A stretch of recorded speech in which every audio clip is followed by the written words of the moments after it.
ತಾಳಿ ಕಟ್ಟಿ ಬಾಗಿಲು ತಟ್ಟಿ ಕಾಯೋರೆಲ್ಲ ನಿಮಗೆ ಬೆಲ್ಲ. ಕೋಪದ ನಡುವೆ ಹಾಡುವುದೇ ಅಂತಃಪುರ ಗೀತೆ.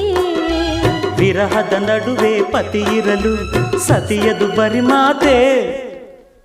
ಇಂದ್ರ ಕಾದ ಚಂದ್ರ ಕಾದ ಹೆಣ್ಣಿಮೆಗಾಗಿ ಶಿವನು ಕಾದ.